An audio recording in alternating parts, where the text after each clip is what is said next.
Unsung Murder Ballads discusses topics of a disturbing nature. And we're not going to hold back on the graphic details and disturbing content. So we do not recommend our podcast for children under the age of 13. And while we respect the victims and their families involved in these tragic cases, we're also going to be critical of mistakes that are made during the investigations. And we're going to use dark humor to express ourselves now and then. So with that said, this podcast may not be for everyone. And that's okay. We're glad you're here checking us out. And if you've made it this far, welcome to the Unsung Murder Ballads family. And follow us on Instagram at Unsung Murder Ballads if you want to talk to us.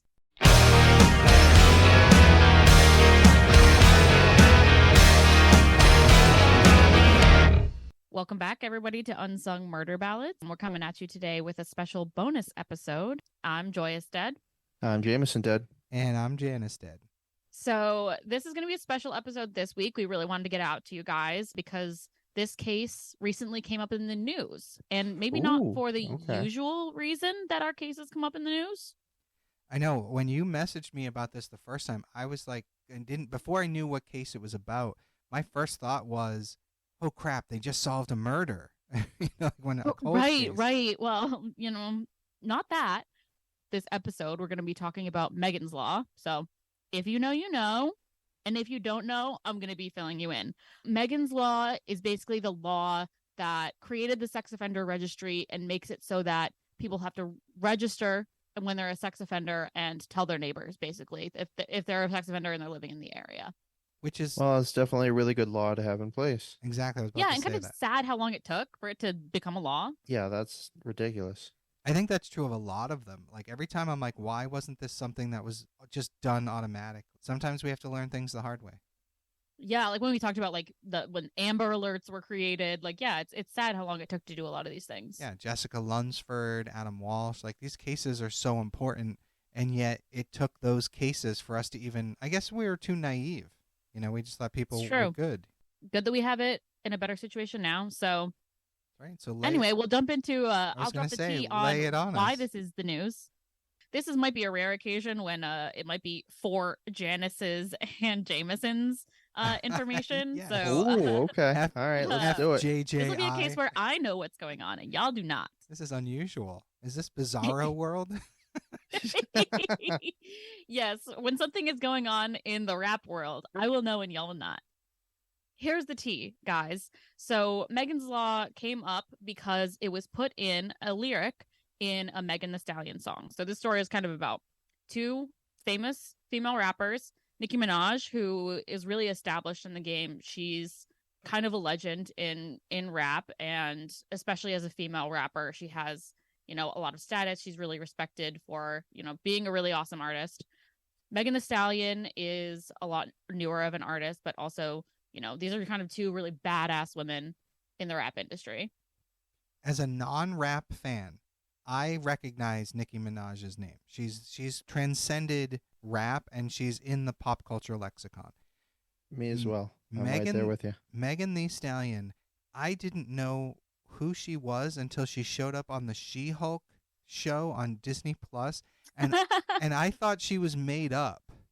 Wait, who was she in She-Hulk? She-Hulk was representing her in a case, and at the end of one of the episodes, they were twerking. See, you exactly. I thought she was shit! a fake I didn't know that. character. Now I'm gonna watch She-Hulk. Yeah, she shows up as herself. Yeah.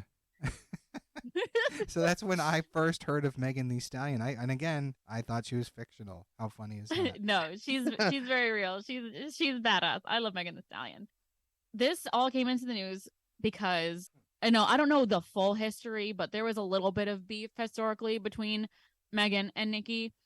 Megan drops this track last week called Hiss. And, it's kind of a little bit of a diss track, a little bit of a fuck you kind of track. Like, people have been talking shit about her.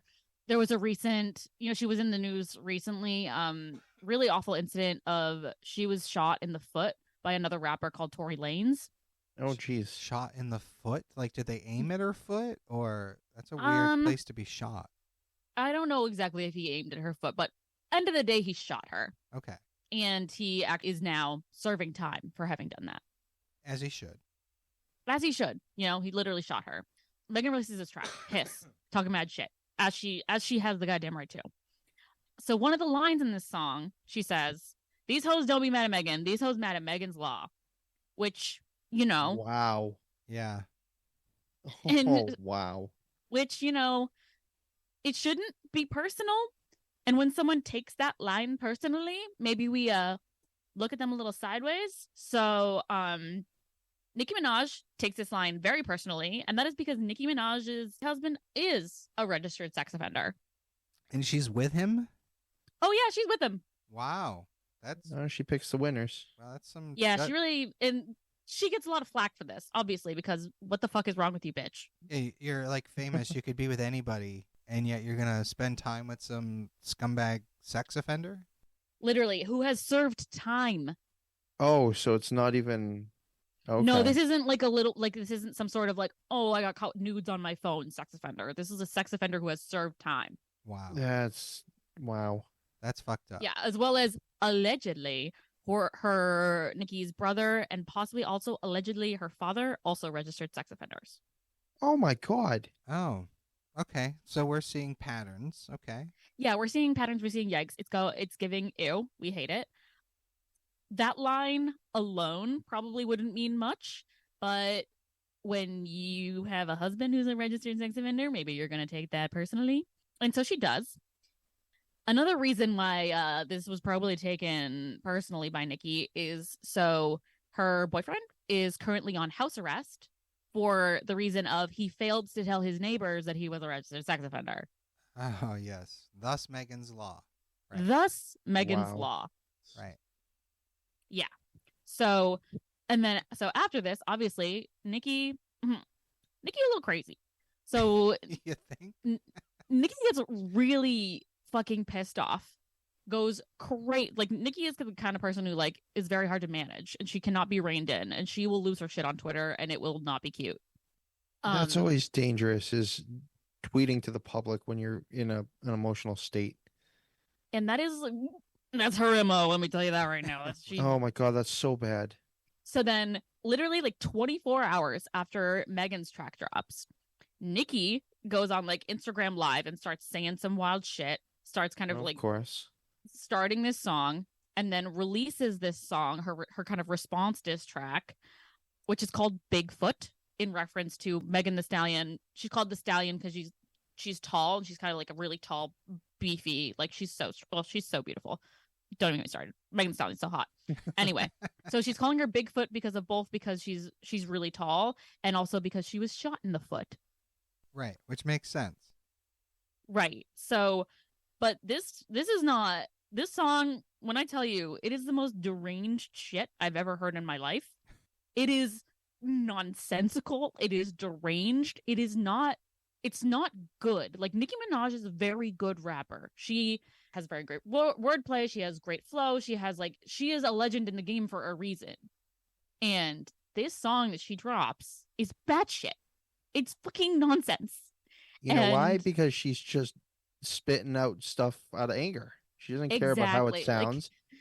Right. Not and, stopping for a second to like, no. I don't know, think about it. and it was Yeah, exactly. written and released in a week. In 24 hours. Oh, okay. I stand corrected. 24 hours. This is the worst way to do it. Yeah, Yes. exactly. And it's genuinely, it's embarrassing. It's embarrassing for Nicki, and like her whole like the most she gets of like a hook in this song is like she says some shit about how like Megan is lying about all this stuff, and she's like Megan is lying on her dead mama. Like Megan's mom died, and that's her whole comeback is like, haha, you got shot in the foot and your mom's dead. Oh She's my like, don't God, come for my that's, family. You're lying and your mom's dead. that's some grade school bullshit right there. Wow. It is. And it's embarrassing because it's like Nicki Minaj, like I said, great rapper, has come out with some of my favorite diss tracks of all time. Like Barbie Dreams, which is a song in which she like goes at like kind of playfully jabs at like all the men in the industry. Great song. One of my favorites. Like I put that shit on and I'm like, yes, talk that shit. It's disappointing, but it's not surprising, I have to say. That's fucked up. If you want to write a proper diss song, go talk to Stevie Nicks. She'll tell you how it's done. Yeah, well, you talk about Silver Springs. That's been on repeat for me. That's what's going on right now with Megan Thee Stallion, Nicki Minaj. More to come, I'm sure, in the future, but that's why we're talking about Megan's Law today.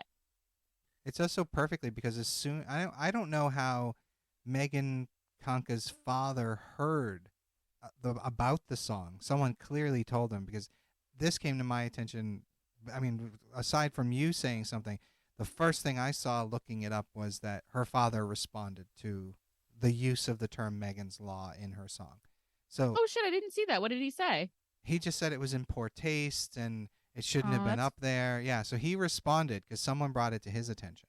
So yeah, I can see how he would feel that way. he said he's so furious that he told the tabloid he is considering legal action against the Grammy winner for what he believes to be a misdeed. That's fair. Like, he probably wants it to be taken more seriously than that, and it probably feels like, I don't know, used, just like kind of used. Right, and I remember, like I mentioned, when I first read the lyric, I thought she didn't understand what it was, and it wasn't until the Nicki Minaj thing that I realized, okay, she does know what she's talking about. Because Mm-hmm. imagine you're just making some joke, and I'm like, yeah, it's Janice's Law, and I didn't have any idea that there was something called Janice's Law out there, you know? Mm-hmm. So, like, that was my first thought. But then once you dig deeper, you're like, oh, no, she knew exactly what she was saying. Right. She knew what she was saying, and she knew who she was talking to. Yes, which is impressive in some ways and still in bad taste in others. So, Right. but all right, so All right. yeah, So with let's all discuss. that, I'd like to talk about the case, Right. the history here. All right, you got it. Go ahead. This is the case of Megan Kanka. So she was born December 7th, 1986, to parents Richard and Maureen, as in the youngest of 3 children.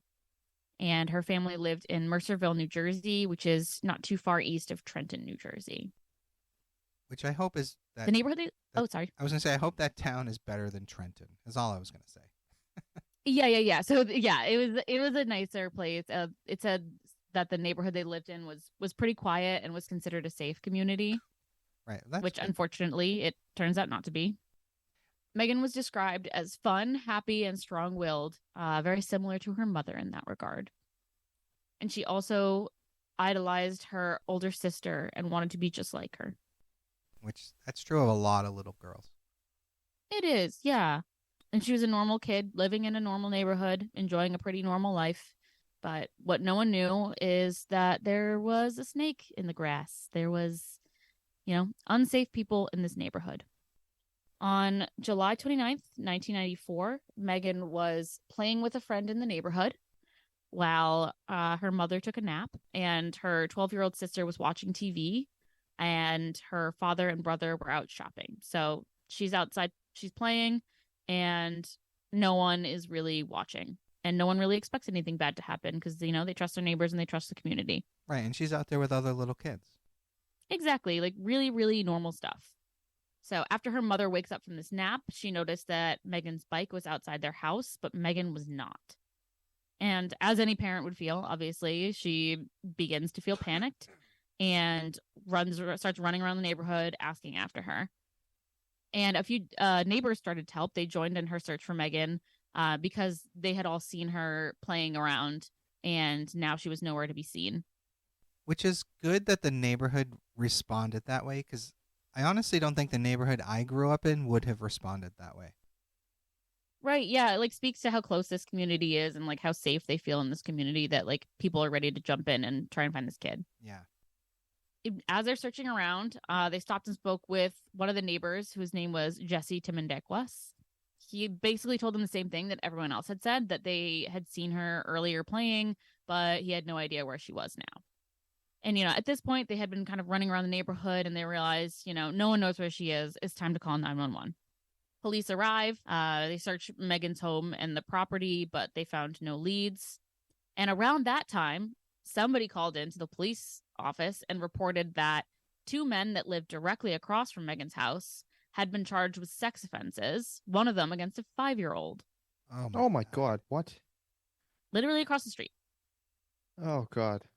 It's Sucks. crazy. It's crazy that it took a neighbor, and you got to wonder how that whoever that was that called, you got to wonder how they knew. Right. How did you know? And why have you never said anything about that? Yeah, why don't you? I mean, The sad part is I've been in situations where people have put up flyers in an area because a sex offender just started a new job at a place. Mm-hmm. You know, trying to pressure that person into not working there. But yet here we Right. are in this situation. Someone knew and didn't say anything. Said nothing, even to like the parents of children in the neighborhood, like stay the fuck away. Crazy. So the police are now aware that these people are there, but both of the men were able to provide evidence and alibis. And it all checked out. So they couldn't really pin it on these people. However, there was a third roommate. And that roommate did not have an alibi. So this roommate was Jesse Timendakwas, who was the one that, they had talked to when they were going around the neighborhood trying to figure out where Megan was. He was born April 15th, 1961. And had 2 previous convictions for sexually assaulting young girls. And he's still out and roaming about? Yep. That's So, just sick. yeah, it is sick. And it is sick. And we fucking hate it. And his 2 roommates are also sex offenders. Yeah, like think about this household of 3 sex offenders vibing together. That can't be good. No, not at all. I'm just picturing like me and my buddies back in the day watching a movie talking about how hot we thought a woman was. I wonder if these guys did the same thing. Oh, no. Oh, I know where you're going with this. Yeah, no. Fucking nasty. Oh, yeah, God. but it's like, it's realistic. Like these fucking nasty people being around each other. And I can see that being something that like feeds into making it worse. Yeah, exactly.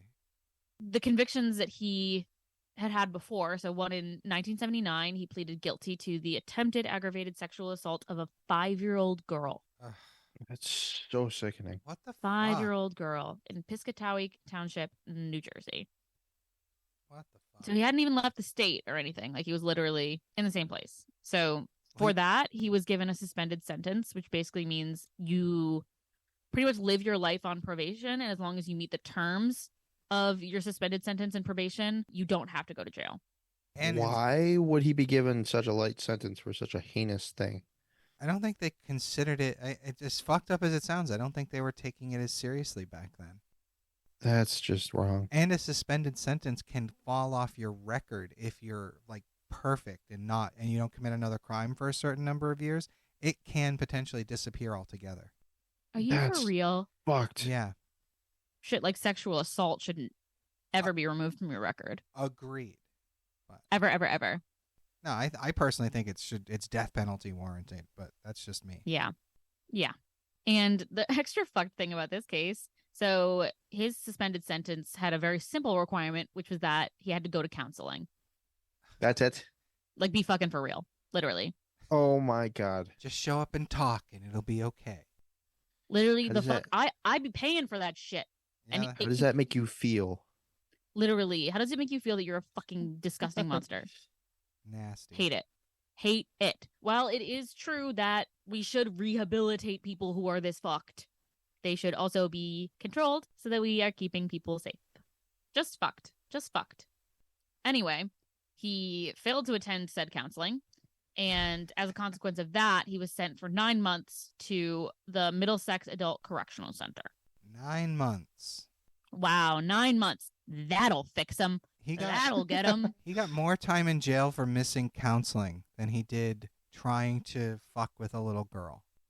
Literally yeah, that's just wrong. Livid. Yeah. Later on, in 1981, he pleaded guilty to the assault of a 7-year-old girl, and this time was sentenced to 10 years and imprisoned at the Adult Diagnostic and Treatment Center in Avenel, New Jersey.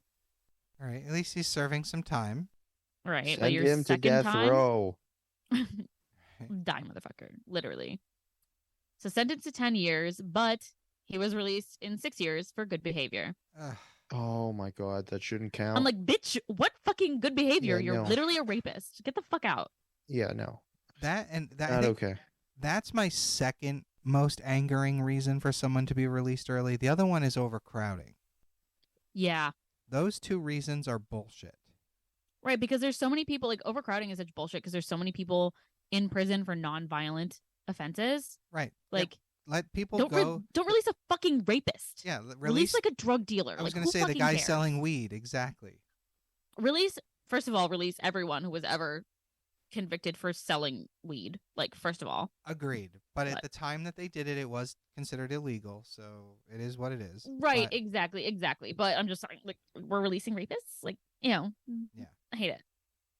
While he was in that treatment center, he apparently participated very little and was described by one therapist who treated him as a quote-unquote whiner who spent most of his time sleeping. Oh, my God. So I'm like, what fucking good behavior? What are we talking about here? I guess whining isn't getting into fights with other inmates. Right. Like, I'm like, I think, like, if we're really talking about good behavior here, it should be full participation, like, getting a degree. Apparent change in behavior. Like, it's just so fucked. Yeah. It's bullshit. And then, so there was another therapist who stated that she did believe that he would eventually commit another sex crime. She did not think the treatment was working. Right. I don't think there is any treatment that can fix that. I don't know. I don't know. I mean, I know there have been talks of like castration and like the extreme ideas that people had. But right. I don't even think that is like, I don't know. That's what I'm saying. A I don't think that lobotomy. would work. A lobotomy. That would work, but let's not do that. Right. So eventually, obviously, he gets out on good behavior, and he is technically a registered sex offender, but this was before that meant he had to really tell anybody, which is when he moved across the street from Megan and her family. And their family and the entire neighborhood really was unaware that their neighbor was a threat to their safety and that he was a convicted sex offender. Which, yeah, I mean, and it's, you can see exactly why this law had to be put in place. Exactly. It absolutely had to be. If we're going to let people this dangerous live in society, we have to give people the ability to protect themselves and their families. I agree. I actually think, every one of them should have an ankle monitor. Honestly. There's no reason not to, other than maybe the cost of the ankle monitor. Yeah. Police questioned all 3 sex offenders living in that house about Megan. Timandakos was shaking and sweating and behaving very suspiciously. Okay, so he doesn't have a good poker face. That's good. Right, no poker face, and the other 2 had strong alibis. Well, that pretty much narrows it down. Yeah, it makes it very clear pretty immediately here. He was asked to come down to the station for further questioning, and he went in voluntarily. Oh, wow. He actually cooperated? Yeah, I mean, I think he knows how fucked he is. He's already been to jail, so... He was read his Miranda rights, and he signed a waiver giving up his right to have a lawyer present. Okay, I'm glad he's a moron. He maintains his story, and he even allows the police to search his truck. So he's very much cooperating. He did have a cut on his hand, which he claimed to have injured on a curtain rod in his truck, but the police obviously looked in his truck and they found no evidence of blood on the curtain rod. So they were immediately like, that's a little sus. Yeah, a little. Right. So the police finally allowed him to leave at 4 a.m. and he agreed to return the next day for further questioning. Which I'm like, really? I'm surprised he didn't take off running. For real.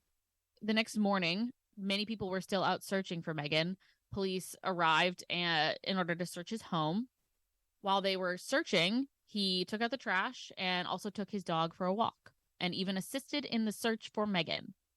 How much you want to bet there's evidence in that trash bag? You're so smart. Look at y'all. You're so good at predicting. But the police did ask to search through his trash, and they found something very alarming. They found a length of rope that had what appeared to be blood on it and a waistband to what appeared to be a child's pants. I don't know what I would do if I were a cop and saw that. It's fucking devastating. Yeah, I don't think I'd be able to hold my composure. I'd beat the shit out of him. Yeah, that's for all the shit I give cops, like to have any restraint in that situation. That's fucking rough. Yeah, that's not okay. Police showed the waistband to Maureen, Megan's mom, and she immediately recognized it as Megan's. Oh, God. Yeah. So obviously he was brought back to the police station, questioned, and after 6 hours of questioning, police had one of this guy's roommates come in to talk to him. They claim to have not prepped him at all. But obviously, as we've talked about previously, they are recording absolutely everything that's happening in that room, whether or not the people in there think that they're being recorded. Right. And you're on their property. They can do whatever the hell they want. Exactly. So as soon as his roommate enters the room, he says, They got you, they got you, they got you, they got you. You're going to need a friend on the outside, and I will be that friend. That's fucking awesome. I love that. Literally. So he puts his head down for a moment and then looks at his friend and said, "She's at Mercer County Park." What the fuck? I love that he's just like, at the park. Like, I'd have been like, what, playing? Literally. Nope. Well, obviously the roommate knows what happened. Or at least he knows this guy well enough to know he fucked up big. Exactly. So then he leads the police to her body, which was just minutes away from her home in this park. That sucks so bad. And this motherfucker, this cowardly motherfucker, had even laid down in the back of the squad car so that the neighbors wouldn't see him as he brought them to where she was. Wow. I'd have been if I was that cop, I'd have got on the little bullhorn on that and be like, Yes. attention, asshole in this car. Literally, This motherfucker. Ugh. And he also told them, at this point, he told them exactly what happened. Just admits to it. He said that he had lured Megan into his house by offering to show her his new puppy. And he said that he then brought her into his bedroom and began touching and kissing her. Oh, God. Yeah. She began to scream, and he was afraid that she would report what he had done. So he grabbed her and put a belt around her neck. You know, the logical thing to do when a kid starts to scream, a belt around the neck. What? Just fucked. He said that she then fell and hit her head, which caused a lot of bleeding. And since oh my God, this one makes me so mad. Since he did not want blood on his carpet, he put a bag over her head. What the fuck? Yep. Fucking scumbags. Yep. Oh, that's just. Oh my God. I know, right? Yeah. I almost want to know where this guy's being held today. Get arrested, get sent there so that I can be the one to put a bag around his fucking head. Literally. Seriously. So it was right at this time that he heard his roommates come home. As we said, they were out of the house and they had alibis. So he stashed her body into a toy box that he used to store tools in. This weird motherfucker. Which I'm going to say, if the police were paying attention, right? If they have solid alibis, and this all happened in like 5 minutes, 10 minutes, where he took her in, then she hit her head, and then they came home, then these guys wouldn't have solid alibis. You see what I'm saying? So clearly, no, I see what you're saying. So clearly, he had her in there for a period of time, to where if these roommates came home, it's been a while because their alibis are checking out. Right. So Yeah. he had her for I don't know how long, but certainly longer than he's claiming. Yeah, exactly. After this, he moved her body inside of this box to his truck and then dumped her in the nearby park. It's so fucked up. Yeah, fucked. And he confessed to sexually violating her before leaving her hidden at the park. So he confessed to violating her dead body. Yeah. Fucking Oh. scumbags. Or I think he's still claiming that he didn't kill her, that she was just bleeding a lot and had a bag around her head. So I'm not sure if he's claiming here that that she wasn't dead. Okay, I see what you're saying. Like, she could have maybe still have been alive, according to his story. Exactly. Not that that makes it any better. No, of course it doesn't make it any better, but I'm just saying, like, it's not necrophilia. Yeah. And, exactly as you guys are predicting right now, that's just what he told police, but the autopsy told a different and much worse story. The autopsy revealed that Megan's cause of death was manual strangulation with a belt, and also found that she had been sexually violated in several areas of her body. Exactly. Yeah, he had time with her. Yep. Forensics even proved that the cut on his hand was from Megan's teeth, showing how hard she was fighting to try and get him off of her. Good for her. Good for her. Yeah. Really, really sad, though, to think about. Yeah. The evidence included bloodstains, hair, and fiber samples, which led to a guilty verdict on charges of kidnapping, 4 counts of aggravated sexual assault, and 2 counts of felony murder. The court sentenced him to death, and the sentence was upheld by the New Jersey Supreme Court upon appeal. The Congressman Dick Zimmer stated, "I believe he is exactly the kind of predator that the legislature had in mind when it enacted the death penalty," which I think we would all 110% agree with. Yeah. Oh yeah. He remained on death row in New Jersey until December 17th, 2007, when the New Jersey legislature abolished capital punishment in the state. So they no longer have the death penalty. That sucks. So as a result, his sentence was commuted to life in prison without the possibility of parole. That's so fucked up. It's so fucked up. In the wake of this tragedy, though, the Kankas sought to have local communities warned about sex offenders that are in the area. And all states now have a form of Megan's Law. Which I'm glad we do. Absolutely. Yeah, Absolutely. very It's a much really so. good thing that this law happened. Private citizens have had access to records on sex offenders registered with local law enforcement under California's Megan's Law since 2004. Oh damn. Yeah, that's early. Yeah, that's good. Yeah. I know that's 2004? Like, I know it's only 20 years ago, but at the same time, like the internet was really only out there around 96, 97 when it really blew up. So that's still like right. 5 years into the internet. So you got to Yeah, that's true. So you got to get that's what I mean like that's really early. I meant in terms of the internet. Oh, okay. Like, to me, I'm thinking, like, I hear 2004, I think of, like, I was a kid then. Like, that's when I was a kid. No, I know, but if you think about it pre-internet, what good, I mean, how would you find something like that out? You would have to I mean, you would go to the somewhere. police Right, or station. the library or something, but now Right, like freedom of information kind of vibe. Right, but now with the internet, that's what I'm saying. It's early on in the life of the internet is what I was saying.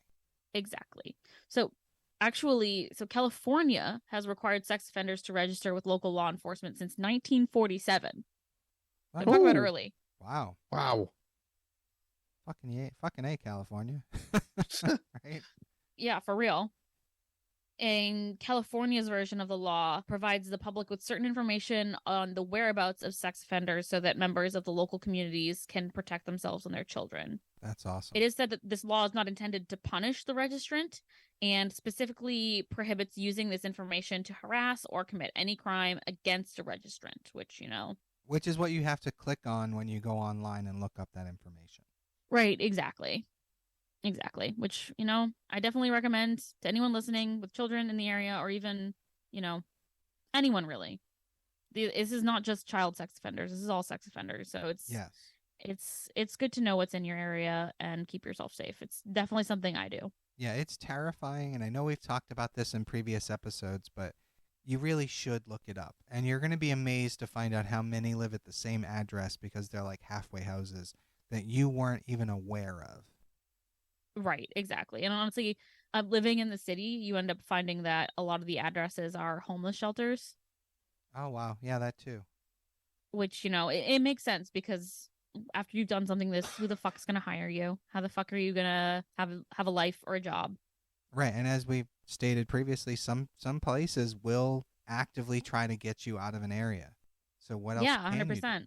People will do this. People will, harass them and try to get them out of the area. But you know what? At the same time, the actions of these people bring this on themselves.